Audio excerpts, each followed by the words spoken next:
वो दौड़ते हुए गांव के कुएं के पास पहुंचती है।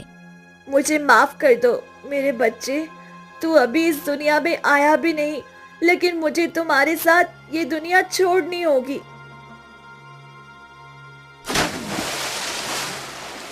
अरे ये देखो, वो तो 9 महीने की गर्भवती थी, उसने कुएं में कूदकर आत्महत्या कर ली। ये कैसे हो सकता है? कुछ महीने पहले तो इसकी शादी हुई थी, ये 9 महीने की गर्भवती थी, फिर आत्महत्या क्यों कर ली? ये तो बहुत बड़ी घटना है। चलो चलो, हम जाकर इसकी माँ को बताते हैं। फिर सभी गांव वाले परेशान हो गए। कुछ समय पहले मणिपुर नामक गांव में 2 बहनें अमायरा और नायरा रहती थीं। नायरा बड़ी और बेहद खूबसूरत थी।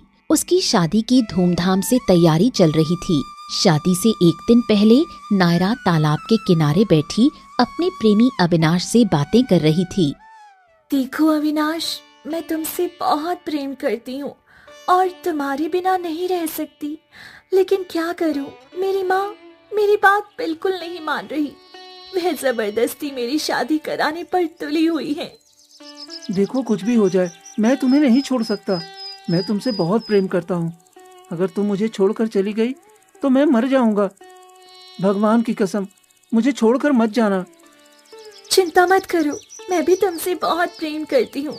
कुछ भी हो जाए, मैं शादी तुमसे ही करूँगी। आज मैं माँ से फिर बात करूँगी। अगर माँ नहीं मानी तो रात होते ही भाग आऊंगी और तुमसे शादी कर लूंगी। मैं तुम्हारा बेसब्री से इंतजार करूंगा। फिर अविनाश वहाँ से चला गया और नायरा परेशान होकर घर लौट आई। अरे नायरा बेटी, कहाँ चली गई थी? कल तुम्हारी शादी है और तुम इस तरह बाहर घूम रही हो। माँ, मैं आपसे एक आखिरी बात करना चाहती हूँ। मैं ये शादी नहीं करना चाहती, मैं किसी और से प्रेम करती हूँ। चुप हो जा, ये कैसी बातें कर रही है? मैंने तुम्हारी शादी पहले ही तय कर दी है। वे लोग बहुत बड़े घर के हैं और बहुत अमीर भी हैं। अगर मैंने ये रिश्ता तोड़ा तो वे मुझे बर्बाद कर देंगे। माँ, औलाद से बढ़कर कोई चीज नहीं होती। मेरी खुशी भी तो देखो। मुझे पूरी जिंदगी ऐसे इंसान के साथ बितानी होगी जिससे मैं प्रेम नहीं करती। शादी के बाद प्रेम हो ही जाता है और मैंने उनसे बहुत कर्ज लिया है। मैंने वादा किया है कि तुम्हारी शादी उनके बेटे अभिषेक से करूंगी। मेरा वादा नहीं टूटेगा। जाओ, शादी की तैयारी करो। फिर शकुंतला चली जाती है। नायरा परेशान होकर अपने कमरे में चली जाती है। अगली सुबह शादी की तैयारियां हो रही होती हैं। माँ, नहीं, अब बहुत हो गया। मैं और इंतजार नहीं कर सकती। माँ जबरदस्ती शादी करवा ही देंगी। मुझे ये शादी नहीं करनी। ये कहकर नायरा चोरी छिपे घर से भाग जाती है। कुछ देर बाद बारात आने वाली होती है। शकुंतला नायरा के कमरे में जाती है, वहाँ नायरा नहीं होती। हे भगवान, ये लड़की कहाँ चली गई? कहीं भाग तो नहीं गई? अगर भाग गई तो मैं क्या मुंह दिखाऊंगी? शकुंतला हर जगह नायरा को ढूंढती है, लेकिन वो नहीं मिलती। तभी लड़के वाले आ जाते हैं और लड़के की माँ मीना अंदर आती है। ये क्या शकुंतला बहन, शादी की तैयारी है और तुम उदास बैठी हो? कहाँ है मेरी बहू? जल्दी से उसे तैयार करके मंडप पर ले आओ। शकुंतला फूट फूट कर रोने लगती है। माफ कर दीजिए मीना बहन, मेरी बेटी नायरा किसी और के साथ भाग गई। मैंने उसे बहुत ढूंढा लेकिन वह नहीं मिली। ये तुम कैसी बातें कर रही हो? तुम्हें पता है हमारी कितनी इज्जत है? अगर मेरी बहू मंडप से भाग गई तो हमारी बदनामी हो जाएगी। अब क्या होगा? मेरी एक छोटी बेटी अमायरा है। अगर आप कहें तो मैं उसकी शादी आपके बेटे से करा दूं। आपकी भी इज्जत बच जाएगी और मेरी भी। ये तुम कैसी बातें कर रही हो? तुम्हारी छोटी बेटी अमायरा? हाँ, वह इतनी सुंदर नहीं है लेकिन संस्कारी है और घर का काम जानती है। अब हमारे पास और कोई रास्ता नहीं है। ठीक है, मजबूरी है।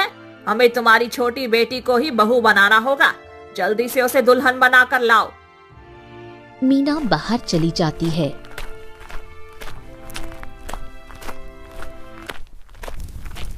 कुछ ही देर में अमायरा की शादी अभिषेक से कर दी जाती है। शादी के बाद जब अभिषेक अमायरा को अपने घर लाता है और उसे देखता है तो वो घबरा जाता है। माँ, ये क्या? मेरी शादी तो नायरा से तय हुई थी, फिर ये उसकी छोटी बहन यहाँ क्या कर रही है? बेटा बात मानो, वे अपने प्रेमी के साथ भाग गई थी और उस वक्त हमें अपने घर की इज्जत बचानी थी, इसीलिए मैंने अमायरा को ही अपने घर की बहू बना लिया। देखो माँ, ये कोई सब्जी नहीं है कि पसंद नहीं आई तो दूसरी उठा लाऊं। ये मेरी जिंदगी का सवाल है। मैंने नायरा से प्रेम किया है और उसे अपनी दुल्हन के रूप में देखा है। मैं उसकी जगह किसी और को नहीं देख सकता। देखो बेटा, अमायरा भी अच्छी लड़की है, ये भी घर परिवार अच्छे से संभालती है। तुम कुछ दिन इसके साथ रहो, फिर तुम्हें भी इससे प्रेम हो जाएगा। नहीं, मुझे इसे अपनी पत्नी के रूप में कभी स्वीकार नहीं करना है। इतना कहकर अभिषेक गुस्से में वहाँ से चला जाता है। ये क्या? ये तो मुझे पत्नी के रूप में अपना ही नहीं रही। मैंने अपनी माँ और गांव समाज की इज्जत बचाने के लिए इस रिश्ते के लिए हाँ कर दिया। कहीं मेरी जिंदगी नर्क ना बन जाए। देखो बहू, मेरे बेटे की बात को बुरा मत मानना। अभी नई नई शादी हुई है, रिश्ते को सही होने में समय लगता है। तुम मेरे बेटे को थोड़ा समय दो। ठीक है माँ, कोई बात नहीं, मैं समझ सकती हूँ। जब कोई फैसला लेना पड़ता है तो बहुत बुरा लगता है। अभिषेक जी के साथ भी ऐसा ही हो रहा है। उन्होंने मेरी बहन को अपनी पत्नी के रूप में देखा था, इसलिए मुझे स्वीकार करने में उन्हें थोड़ा समय लगेगा। फिर अमायरा उदास होकर घर के अंदर चली जाती है। कुछ समय बीत जाता है। अमायरा घर के सभी कामकाज अच्छे से करने लगती है और मीना भी उसे बहुत प्यार करती है। लेकिन अभिषेक अभी भी नायरा को भूल नहीं पाता और हर वक्त अमायरा पर गुस्सा करता रहता है।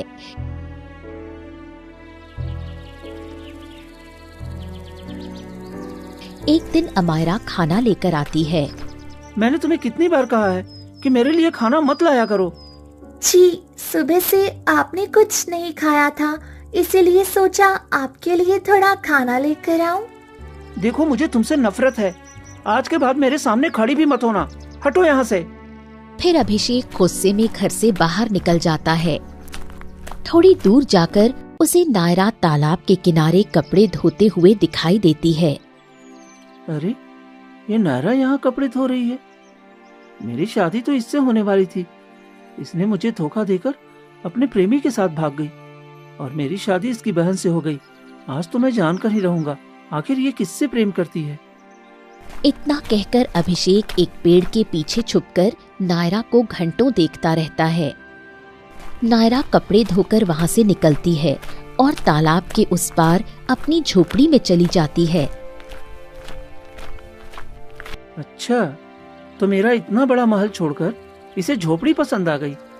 लेकिन इसका प्रेमी है कौन, ये तो देखूं। अभिषेक वहीं इंतजार करता रहता है। तभी झोपड़ी से अविनाश बाहर निकलता है। अविनाश, तुम कहाँ जा रही हो? देखो, हमारी शादी हो गई है और हमारे ऊपर घर की जिम्मेदारी है। माँ भी बहुत बीमार हो गई है, इसलिए मुझे काम की तलाश में दूसरे गांव जाना होगा। आने में थोड़ा समय लगेगा। तुम अपना और मेरी माँ का ध्यान रखना। मैं अच्छे से काम करके पैसे कमाकर जरूर लौटूंगा। देखो, मैं तुम्हारे बिना नहीं रह सकती। तुम जानती हो मैं तुमसे कितना प्रेम करती हूँ, लेकिन परिवार के लिए हमें थोड़ी दूरी सहनी पड़ेगी। ठीक है, जाओ, पर अच्छे से जाना। ठीक है, मैं अच्छे से जाऊंगा। तुम अपना और माँ का ध्यान रखना। फिर अविनाश वहाँ से चला जाता है। दूर खड़ा अभिषेक ये सब देखता रहा। इसकी वजह से मेरी होने वाली पत्नी आज इसकी पत्नी बन गई है और मुझे अनचाही शादी करनी पड़ी। इससे तो मैं बदला लेकर ही रहूंगा। फिर अभिषेक अविनाश का पीछा करने लगा।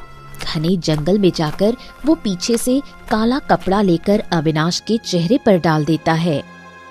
ये क्या? तुम कौन हो? मेरी आंखें खोलो। किसने मेरे चेहरे पर कपड़ा डाला है? हटाओ, इसे हटाओ। चिंता मत करो, बहुत जल्दी तुम्हें ऐसी जगह भेजूंगा ना जहाँ से तुम कभी वापस नहीं आओगे। फिर अभिषेक अविनाश को घसीटते हुए आगे ले जाता है और एक गुफा में धकेलकर दरवाजा बंद कर देता है। गुफा के अंदर अविनाश चीखने चिल्लाने लगता है।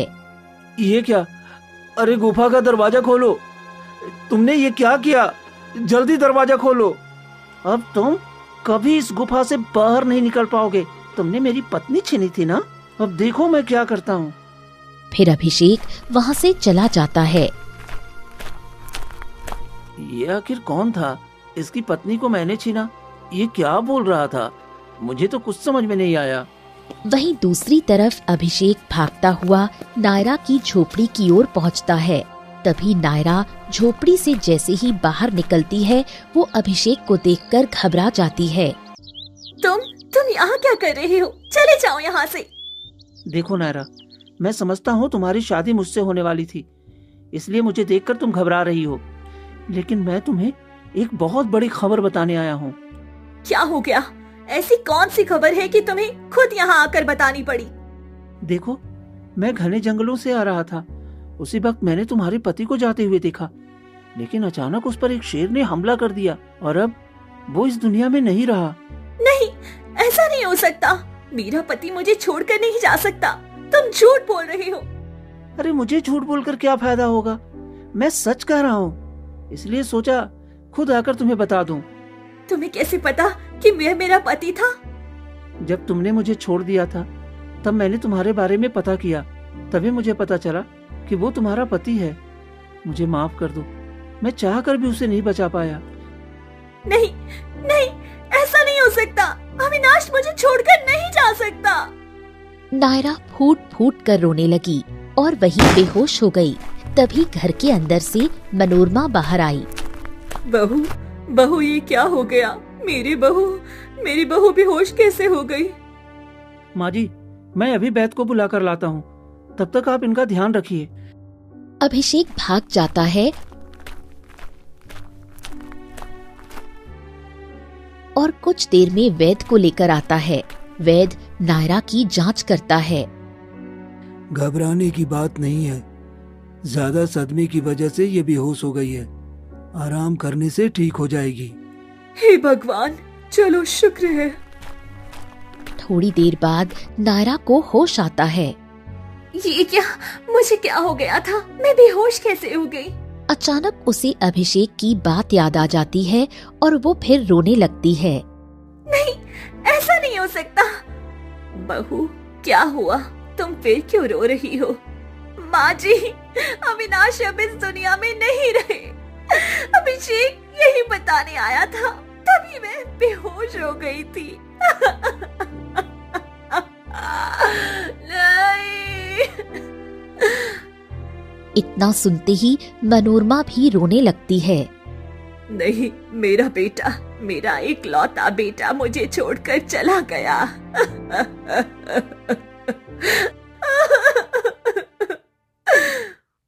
दोनों फूट फूट कर रोने लगती हैं। चिंता मत करिए माँ जी, आपका बेटा चला गया तो क्या हुआ? मैं हूँ ना, मैं आप दोनों का ध्यान रखूंगा। कुछ देर अभिषेक दोनों को समझाकर अपने घर लौट आता है। चलो, सब कुछ मेरे हिसाब से हो रहा है। अब धीरे धीरे मैं नायरा का सहारा बनकर उससे शादी कर लूंगा और उसे अपना बना लूंगा। इतना सोचकर अभिषेक मुस्कुराते हुए घर पहुंचता है। घर में अमायरा खुशी से दौड़कर उसके पास आती है। अभिषेक जी, क्या हुआ? तुम इतनी पागलों की तरह क्यों भाग रही हो? मैं आपसे एक बात कहना चाहती हूँ। मैं गर्भवती हूँ, मैं माँ बनने वाली हूँ। तो इसमें कौन सी बड़ी बात है? हाँ? इसमें इतना खुश होने वाली बात क्या है? इतनी बड़ी खुशी है, आज तो आप खुश हो जाइए, आप पिता बनने वाले हैं। मुझे इसमें कोई खुशी नहीं है, जाओ यहाँ से। अभिषेक वहाँ से चला जाता है। तभी मीना ये सब सुन लेती है और अमायरा के पास आती है। बहू, उसकी बातों का बुरा मत मानो। मेरा पोता या पोती आने वाला है। मैं बहुत खुश हूँ। देखना, जब बच्चा आएगा तो यही तुमसे सबसे ज्यादा प्रेम करेगा। माँ, इसी आस पर तो मैं इस घर में हूँ कि एक दिन इनका प्यार मुझे जरूर मिलेगा। कुछ समय बीत जाता है। अभिषेक धीरे धीरे नायरा और मनोरमा का भरोसा जीत लेता है और उनका खूब ध्यान रखता है। एक दिन अभिषेक नायरा के घर आता है। नायरा उसे देखकर मन ही मन सोचती है, हे भगवान, ये मुझे क्या हो रहा है। अविनाश के जाने के बाद अभिषेक ने हमारा कितना ख्याल रखा है, लेकिन नहीं, ये मेरे बहन का पति है। मुझे ऐसा नहीं सोचना चाहिए। नायरा खुद को संभाल लेती है। देखो नायरा, तुम बहुत परेशान लग रही हो। ऐसा करो, कुछ दिनों के लिए मेरे घर चलो। तुम्हारे बहन तुम्हारे साथ रहेगी तो उसे भी अच्छा लगेगा और तुम्हारा भी मन बहल जाएगा। चलो। इतने में पीछे से मनोरमा आ जाती है। हाँ बेटा, क्यों नहीं। भले ही मेरी बहू थी, लेकिन मेरी बेटी जैसी है। मेरे बेटे के जाने के बाद गम मुझ पे भी है, लेकिन मैं अपनी बहू की जिंदगी अपने लिए बर्बाद नहीं कर सकती। बेटी, तुम कुछ दिनों के लिए अभिषेक के साथ चली जाओ। उसके घर में अपनी बहन के साथ रहोगी तो शायद तुम्हें अच्छा महसूस होगा। ठीक है माँ जी, आप अगर कहती हैं तो मैं इनके साथ जाने के लिए तैयार हूँ। चलो चलो मेरे साथ। फिर अभिषेक नायरा को लेकर वहाँ से निकल पड़ता है। चलो, ये अच्छा मौका है। अब इसी वक्त मैं इसे अपने दिल की बात कह दूं। हाँ, यही ठीक रहेगा। फिर अभिषेक नायरा को लेकर अपने घर आता है। जैसे ही नायरा घर में प्रवेश करती है, वो घबरा जाती है। दीदी, आप यहाँ सब ठीक तो है ना? अरे अमायरा, मैंने तुम्हें बताया नहीं, ये नायरा तुम्हारी बहन है। तुम तो जानती हो, इसके पति अब इस दुनिया में नहीं रहे और ये हमेशा रोती रहती थी। तो सोचा इसे अपने घर ले आऊं ताकि तुम दोनों बहनें साथ रहो, इसका भी मन बहल जाए और तुम्हारा भी मन लगा रहे। आपने बहुत अच्छा किया जी। मुझे भी अपनी दीदी की बहुत याद आ रही थी। दीदी, आप ठीक तो है ना? इतना सुनकर नायरा रोने का नाटक करने लगती है। मुझे माफ कर दो बहन, मेरी वजह से तुम्हें जबरदस्ती इस शादी के बंधन में बनना पड़ा। मुझे माफ कर दो। नहीं दीदी, इसमें माफी मांगने वाली कोई बात नहीं। मैं इनके साथ बहुत खुश हूँ और देखिए ये कितने अच्छे हैं। आपने इनके साथ इतना बुरा किया, फिर भी ये आपकी इतनी परवाह कर रहे हैं। अब चलो अंदर चलो, आप बहुत थक गई होंगी ना। फिर अमायरा नायरा को अंदर ले जाती है। पीछे से अभिषेक मन में सोचता है, चलो, मैंने सोचा था ये ड्रामा करेगी, लेकिन ये भी मान गई। अब बस किसी तरह इसे मुझसे प्रेम हो जाए, फिर मैं इससे शादी करके बदला लूंगा। कुछ दिन ऐसे ही बीत जाते हैं।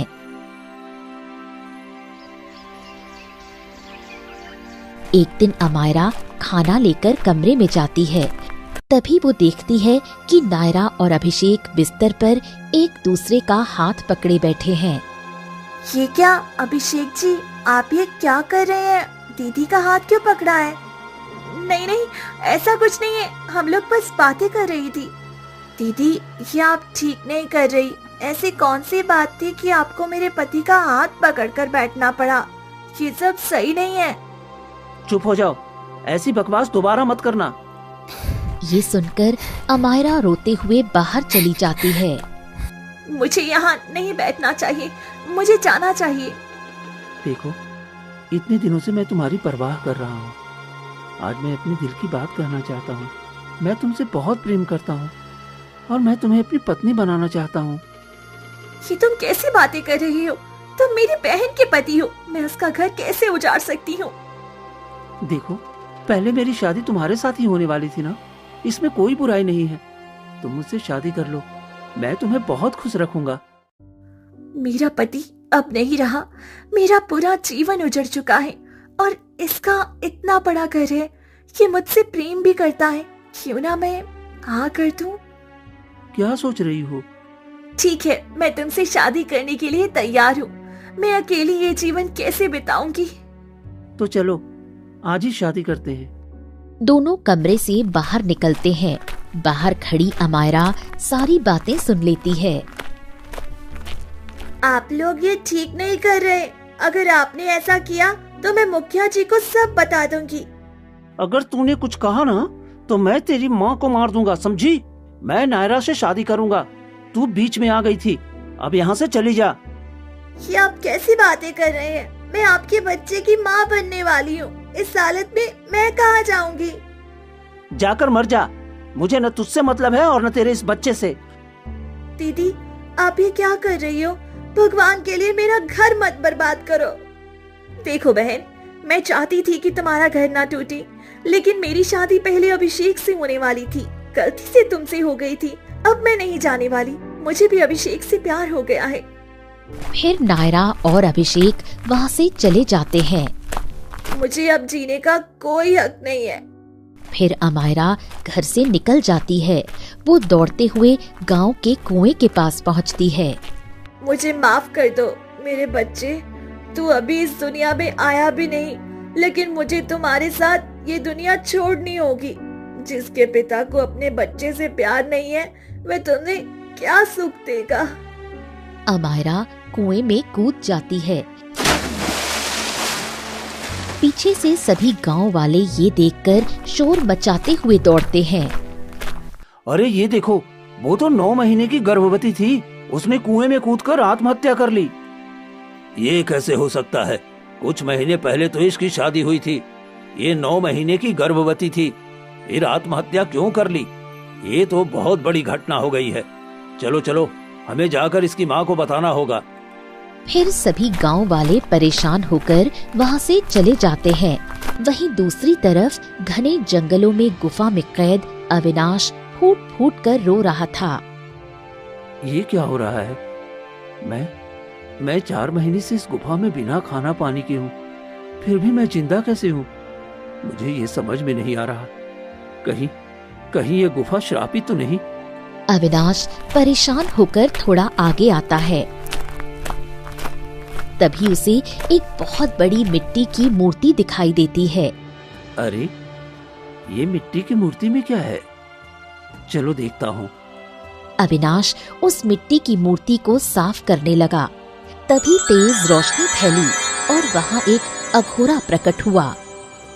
आप कौन हैं और यहाँ क्या कर रहे थे?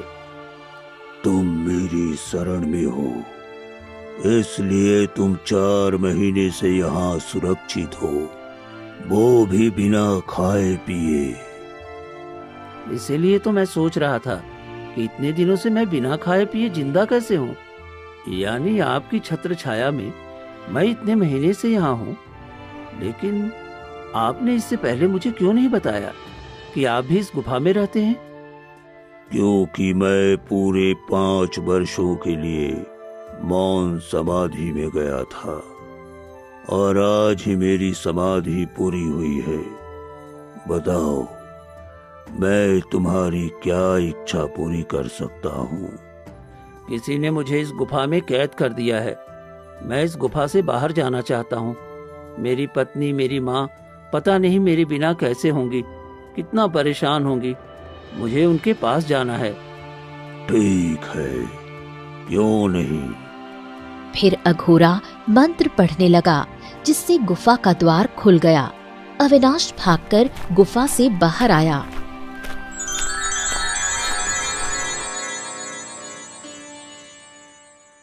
अरे, पूरे 8 महीने के बाद मैं इस गुफा से बाहर निकला हूँ। ये देखकर मेरी आंखें भर आई है। ये बाहर की दुनिया कितनी अद्भुत है। अब तुम जा सकते हो। आज तुम्हारी जान बच गई, वरना तुम मर जाते। आपका बहुत बहुत धन्यवाद अघोरा महाराज।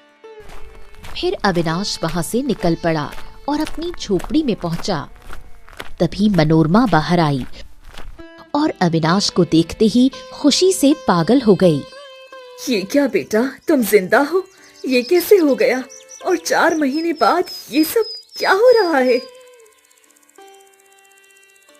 अविनाश सारी बात बताता है, जिसे सुनकर मनोरमा फूट फूट कर रोने लगी। मुझे माफ कर दो बेटा, मुझे लगा तुम मुझे छोड़कर चले गए, लेकिन तुम ठीक हो। वो कहाँ है? मेरी पत्नी नायरा कहाँ है? वो कहीं दिखाई नहीं दे रही। अरे बेटा, तुम्हें क्या बताऊं, तुम्हारे जाने के बाद उसका जीजा हमेशा घर आता जाता रहता था और एक दिन तुम्हारी पत्नी को अपने साथ ले गया, लेकिन उसके बाद ना तुम्हारी पत्नी आई और ना उसका जीजा। मुझे तो लगता है वे लोग अब कभी वापस नहीं आएंगे। नहीं माँ, ऐसा नहीं हो सकता। मैं अपनी पत्नी को लेकर आऊंगा।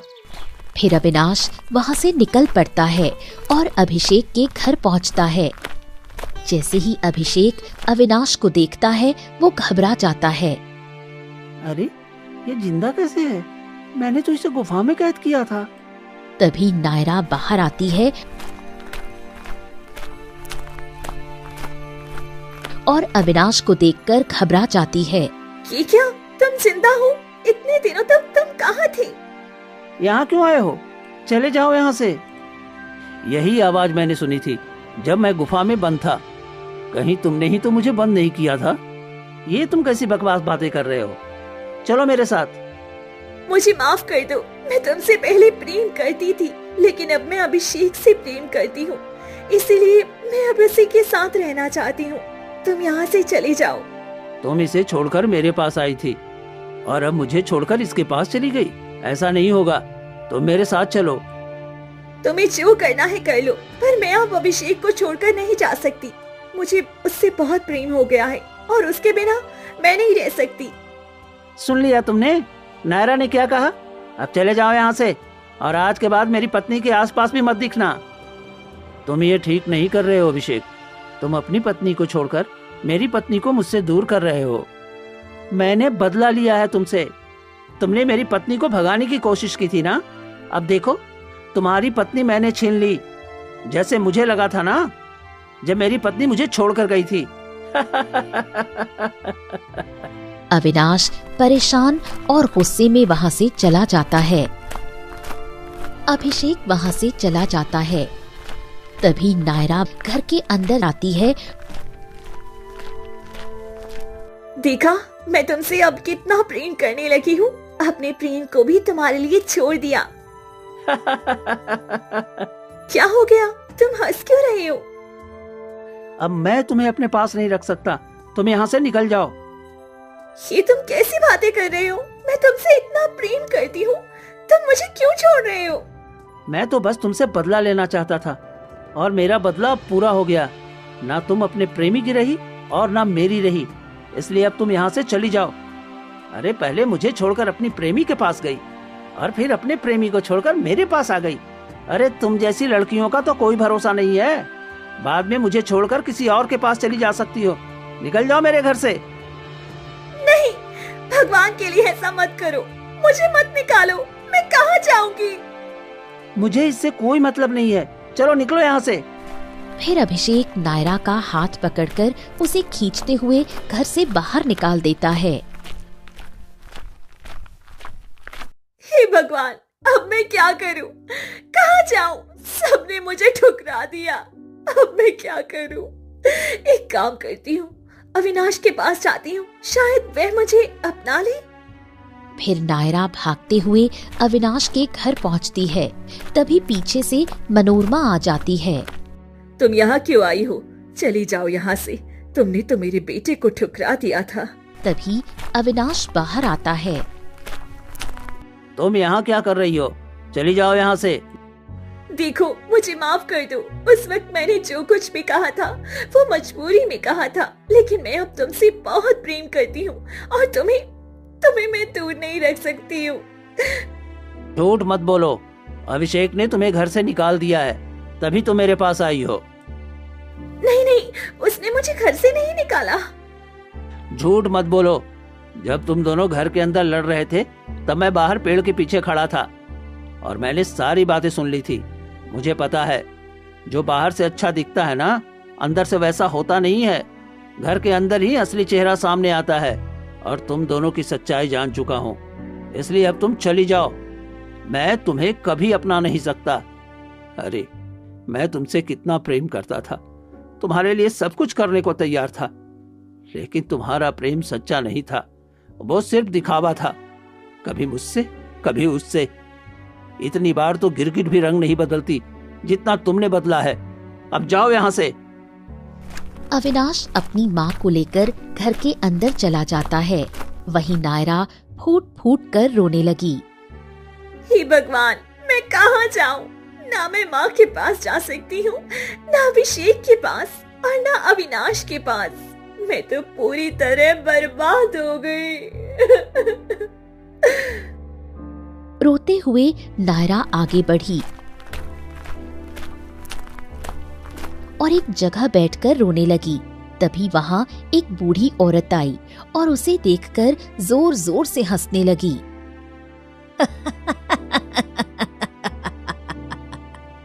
अम्मा, आप इतना हंस क्यों रही हो? मैं इतनी दुखी हूँ और आप हंस रही हैं। यही तो कहते हैं बेटी, जैसा करोगी वैसा भरोगी। तुमने जो किया है भगवान ने तुम्हें वही फल दिया है। अगर तुमने अपनी बहन और अपनी मर्यादा का सम्मान किया होता तो आज दर दर भटकती नहीं फिरती। तुमने अपने प्रेम का मजाक बना दिया, कभी अपने प्रेमी के साथ, कभी अपने पति के साथ। इसी को कहते हैं धोबी का कुत्ता ना घर का रहता है ना घाट का। वही हाल आज तुम्हारा हो गया है। अम्मा सच कह रही थी, ये सब मेरे कर्मों का फल है।